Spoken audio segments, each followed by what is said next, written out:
Ya, dalam rakar Komisi 1 DPR dengan Menkominfo, Kepala BSSN dan Telkom mencuat isu kelalaian pegawai Telkom yang mengakibatkan masuknya serangan siber ke server PDN. Bagaimana ransomware ini bisa masuk ke celah keamanan server PDN dan jika benar ada kelalaian, apakah hal ini membenarkan lemahnya mitigasi server pusat data nasional? Sudah ada anggota DPR Komisi 1 fraksi Golkar, Bobi Adityo Rizaldi dan juga pakar keamanan siber Alphonse Tanujaya. Kami sebenarnya masih mengundang pihak dari Kemenkominfo namun hingga saat ini belum ada tanggapan. Saya mau ke Pak Alphonse terlebih dahulu. Pak Alphonse, kemungkinan virus ini masuk kan biasanya ada dua ya, social engineering atau kemudian ada brute force begitu. Kalau dugaannya adalah kelalaian manusia, seberapa besar Anda melihat ini adalah sesuatu yang disengaja atau memang simply tidak peduli saja? Kalau kelalaian manusia jelas, itu kelalaian operator. Jadi kemungkinan masuknya satu ada celah keamanan dari aplikasi yang harusnya secara disiplin dilakukan patching, ditambal kalau ada celah keamanan sehingga peretas tidak bisa masuk, tetapi tidak dilakukan sehingga peretas bisa masuk, itu pertama. Yang kedua, sehubungan dengan informasi tentang adanya Windows Defender yang digunakan, jadi artinya untuk mengakses cluster dari hypervisor itu, asumsinya hypervisor VMware ya, itu menggunakan Windows. Ada kemungkinan bahwa sesudah dipakai untuk maintain, lalu tidak didiskonekkan. Sedangkan sistem operasi ini ya cukup mudah, sangat banyak cara untuk melakukan peretasan, dan kalau berhasil masuk ke Windows-nya artinya dia akan berhasil masuk ke server yang dikelola itu. Jadi maksud Anda sistem pengamanan yang dipilih oleh PDN ini yang lemah, pintu pertama yang lemah? Sistem pengamanan dan standar operasinya harusnya kalau udah dilakukan remote dicabut, itu nggak boleh dihubungkan ke jaringan. Kalau komputer Windows tetap dihubungkan ke jaringan yang untuk remote itu, ya kalau komputer Windows-nya berhasil diambil alih, ya apa yang bisa diakses oleh komputer Windows itu bisa diakses oleh peretas dan dia tinggal menyuntikkan skripnya dari situ. Saya ke Pak Bobi. Pak Bobi, kalau melihat langsung bagaimana alasan ya dari ketiga pihak nih, dari Kominfo, dari BSSN dan juga Telkom, Anda melihat bahwa kelalaian ini tidak direspon dengan serius atau seperti apa Anda melihat ya Pak Bobi? Jadi begini Mbak, kami ini berusaha supaya objektif ya, tidak berspekulasi. Hasil dari rapat kerja yang ditonton publik itu kan kita melihat paling utama itu adalah tidak ada koordinasi antar lembaga. Menyampaikan alasan kenapa terjadi peretasan oleh hacking saja itu antara tiga pihak yang hadir dan memberikan pernyataan itu beda semua. Baru terungkap Lempar-lemparan ya? rapat tersebut. Lempar-lemparan. Artinya apa? Fungsi koordinasi yang sebenarnya sudah dituangkan dalam Perpres, baik itu Perpres 2018 tentang SPBE, Perpres adanya BSSN di 2017, Perpres arsitektur SPBE, Undang-Undang PDP itu tidak dilaksanakan oleh para pembantu presiden.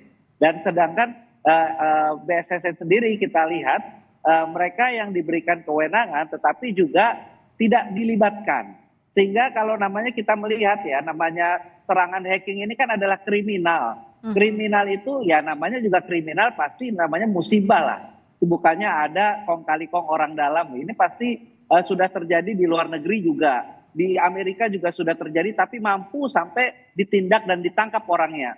Nah di Indonesia kan tidak ada satupun yang pelaku hacking ke lembaga negara bisa ditangkap orangnya. Artinya apa? Di antara lembaga negara sendiri tidak ada fungsi koordinasi. Payung hukum itu udah ada. Undang-undang RPJMN-nya untuk pembentukan keamanan cyber infrastrukturnya ada. Tetapi ini kan tidak dilaksanakan. Sehingga betul yang tadi disampaikan oleh Pak Alphonse, utamanya untuk mitigasi ke depan, kita harus memastikan koordinasi antar lembaga ini jalan dulu. Oke, sebelum ke mitigasi Pak Bobi, maaf saya potong. Sebelum kita ke mitigasi, artinya kan ini sudah sepekan ya. Sudah sepekan, sudah bertemu dengan DPR juga. Sejauh ini Anda melihat bagaimana respon dari BSSN dan juga Kominfo? Karena kan waktu terus berjalan. Bahkan ada keluar kata-kata bahwa ya sudah kita memang tidak bisa diselamatkan datanya, tidak bisa dikolek lagi begitu. Ya itu tadi, sebenarnya kan skema-skema recovery plan itu banyak. Kalau misalkan tidak bisa di-recover berarti harus membentuk lagi database baru lagi. Nah database ini perlu dari berapa lama dari original datanya yang ada di instansi yang di 200 instansi lembaga negara. Kan yang disampaikan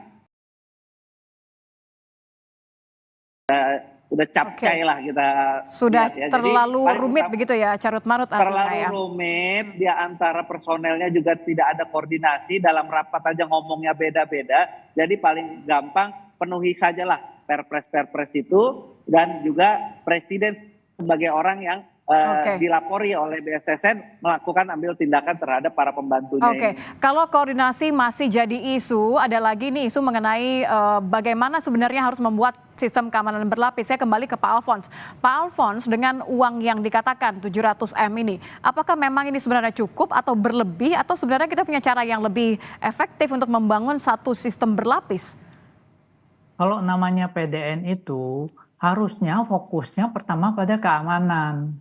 Jadi harusnya ada data center yang terpisah, ada backup, itu prioritas. Jadi jangan mengutamakan pada bangunan fisik lah, pada hal-hal lain. Nggak perlu jadi ya? Prioritasnya justru malah backup dulu, datanya ada redundancy, ada disaster recovery, ada business continuity, itu dulu nomor satu. Habis itu baru belakangnya gimana listriknya, gimana itunya, itu yang prioritasnya di belakang. Ini kok terbalik, malah backupnya prioritasnya di belakang, tapi bangunan fisiknya yang prioritasnya di awal, dan itu ngontrak lagi kan, bingung dengan 700 miliar itu. Teman-teman di IT kebingungan sebenarnya. Oke, saya kembali ke Pak Bobi. Berarti Pak Bobi, kalau dari keamanan begini dengan adanya anggaran, katakan saja memang anggarannya cukup besar, terlepas dari tadi Pak Alphonse katakan ini keurutannya justru yang kebalik-balik gitu. Anda melihat seharusnya, ini kita bicara mitigasi ya, jadi seharusnya sekarang apa yang dilakukan? Jadi sekarang ini kan kita sedang membangun PDN yang permanen. Yang diserang ini kan adalah PDNS sementara. Nah, sekarang kalau dilaksanakan perpres tersebut dalam membangun arsitek ini, BSSN itu harusnya dilibatkan dari awal. Kita juga bingung kenapa dalam rapat kok ada Telkom, apa urusannya Telkom? Sedangkan jadi sebenarnya siapa yang running ini PDN? Nah, jadi dalam arsitektur SPBE itu sudah jelas siapa yang harus terlibat. Nah, inilah yang perlu saya rasa betul yang disampaikan semua rekan-rekan dan juga publik. Pak Alphonse juga saya rasa setuju untuk segeralah dilakukan forensik audit. Setelah forensik audit, sekarang ini kita bersama-sama bagaimana menanggulanginya agar pelayanan publik terhadap lumpuhnya Seberapa infrastruktur perlu ini bisa Satgasnas, cepat Pak Bobi? selesai. Seberapa perlu Satgasnas? Ya, Nanti nambah anggaran lagi, nambah orang lagi, tapi hasilnya belum tentu bisa jadi jaminan.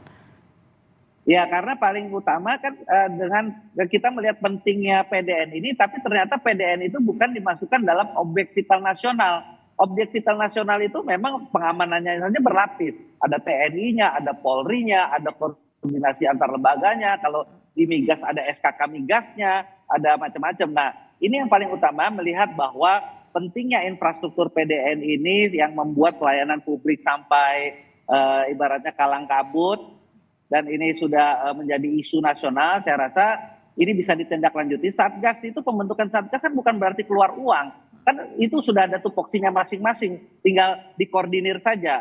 Task force itu bukan berarti ada tambahan biaya kok, itu hanya fungsi koordinatif. Nah, inilah sekali lagi yang disaksikan oleh publik, tidak ada fungsi koordinasi antar lembaga, khususnya dalam pembentukan PDN dan juga keamanan cybernya. Kalau gitu saya ke Pak Alphonse. Pak Alphonse, ini terakhir. Jadi yang bisa dilakukan karena sudah 1 minggu lah ya, dengan berbagai potensi dampak dan masih di audit forensik begitu, apa yang bisa dilakukan dan seberapa besar potensi kita bisa menyelamatkan data-data tadi? Karena pemerintah kan sudah memutuskan kita tidak bayar. Artinya kita harus hidup dengan data yang dienkripsi ini.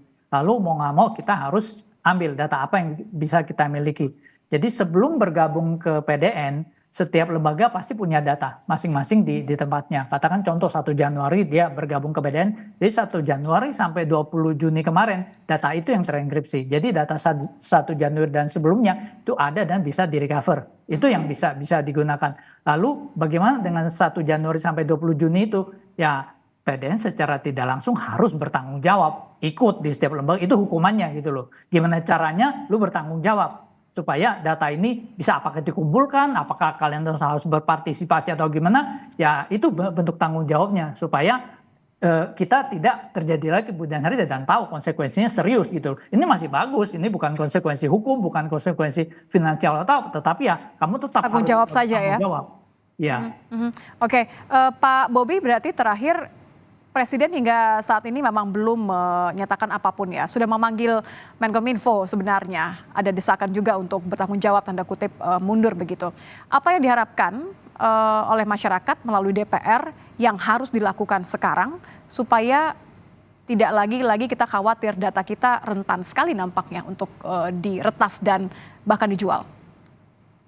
Ya, paling pertama adalah bagaimana untuk memulihkan pelayanan yang sudah terdampak ini, perlu kita sama-sama bersatu dan berkoordinasi antar lembaga negara untuk bisa memulihkan layanan seperti sedia kala. Ini yang perlu kesulitan lah dan fungsi koordinatif. Dan yang kedua adalah kita juga meminta untuk Presiden menginstruksikan kepada para pembantunya itu untuk melaksanakan semua instruksi-instruksi yang sudah beliau buat. Baik itu melalui Perpres, baik itu melalui Undang-Undang RPJMN maupun turunan dari Undang-Undang PDP. Jadi sebenarnya sesederhana itu dan kita di DPR sama-sama mengawasi kalau perlu ya kita audit legislasinya bahwa apakah yang sudah menjadi turunan tersebut dilaksanakan atau tidak. Karena memang Perpres ini itu sifatnya himbauan, kalau tidak dilaksanakan tidak ada sanksinya. Tetapi dengan dampak yang sefatal ini saya rasa Presiden sekarang harus mulai berpikir juga kalau para pembantunya ini tidak mau melaksanakan instruksinya dan ternyata mengakibatkan kocar-kacirnya pelayanan publik, ini saya rasa memang harus ada yang perlu bertanggung jawab. Oke, terima kasih Pak Bobi Adityo Rizaldi, anggota DPR Komisi 1 fraksi Golkar dan juga pakar keamanan siber Alphonse Tanujaya.